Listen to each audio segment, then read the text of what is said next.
Assalamualaikum warahmatullahi wabarakatuh. Perkenalkan, saya Safa Safira Faditya dengan NPM 1006030319194, jurusan Farmasi Fakultas MIPA Universitas Islam Bandung tahun 2019. Saya di sini ingin sedikit menjelaskan secara singkat tentang surfaktan. Pada kali ini saya akan menjelaskan tentang surfaktan itu ada 3 poin, yaitu yang pertama ada prinsip HLB, yang kedua ada Gibbs adsorption, dan yang ketiga ada potensial zeta. Dan di sini yang pertama saya akan membahas tentang HLB, yang mana HLB itu adalah hydrophilic lipophilic balance. Baik, di sini ada HLB, ada pengertiannya. HLB itu adalah ukuran keseimbangan antara hidrofilik dan hidrofobik dari suatu permukaan zat aktif, atau diartikan sebagai nilai untuk mengukur efisiensi surfaktan. Kemudian bagian kepala surfaktan itu adalah hidrofilik dan bagian ekornya itu adalah hidrofobik.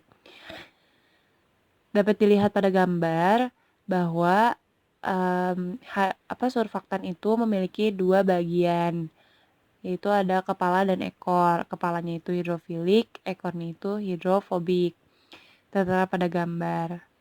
Selanjutnya, di sini saya akan menjelaskan tentang prinsip HLB, yang mana prinsip HLB itu adalah semakin tinggi nilai HLB, maka akan semakin tinggi hidrofilik zat tersebut. Dan semakin rendah nilai HLB, maka akan semakin rendah hidrofilik zat tersebut. Seperti kita dapat lihat pada gambar bahwa yang memiliki surfaktan yang memiliki HLB lebih tinggi, dia itu akan lebih kuat untuk menarik ke dalam air, karena bagian kepalanya itu dia lebih besar dibandingkan bagian ekornya, maka dia akan lebih mudah untuk menarik ke dalam air. Kemudian di sini juga dapat dijelaskan jika surfaktan itu memiliki HLB yang rendah, dia bagian ekornya itu akan lebih cenderung menarik ke bagian minyak. Karena kepalanya ini lebih kecil, maka tarikan ekornya ini lebih kuat dibandingkan dengan kepalanya. Nah, good balance itu seperti jadi kedua bagian antara surfaktan kepala dan ekornya ini sama-sama mengikat minyak dan air, maka diperlukan balansitas untuk HLB ini, di mana dia akan mempengaruhi efisiensi dari suatu sediaannya. Kemudian di sini saya akan menjelaskan tentang Gibbs adsorption. Nah, yang dijelaskan pada Gibbs adsorption ini di sini adalah surfaktan sebagai pembasah. Dijelaskan di sini bahwa surfaktan sebagai pembasah karena dapat menurunkan sudut kontak antara permukaan zat dengan surfaktan sebagai pembasah. Nah, semakin kecil sudut kontak akan semakin sulit untuk dibasahi. Jadi, sudut kontak itu adalah sudut kontak antara surfaktan dengan zat yang akan dibasahinya. Semakin kecil sudut kontaknya maka akan semakin sulit untuk dibasahi. Jadi jika sudut kontaknya itu lebih besar, otomatis lebih terkena dengan surfaktannya, maka akan lebih mudah untuk dibasahi. Dapat kita lihat contohnya pada seperti daun talas yang diberikan air itu, jika karena sudut kontaknya itu dia kecil, maka akan sulit untuk dibasahi gitu. Dan memang ada ciri khusus yang memang mengapa daun talas tersebut tidak bisa untuk dibasahi. Kemudian selanjutnya di sini saya akan membahas tentang potensial zeta dan pengaplikasiannya. Nah, di sini saya akan membahas terlebih dahulu apa itu potensial zeta. Potensial zeta ini adalah area yang menunjukkan adanya beda potensial dari suatu koloid.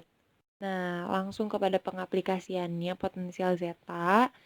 Dijelaskan di sini bahwa potensial zeta ini digunakan untuk memahami proses dispersi dan agregasi, serta untuk menentukan ada atau tidaknya gugus yang bermuatan pada suatu bahan.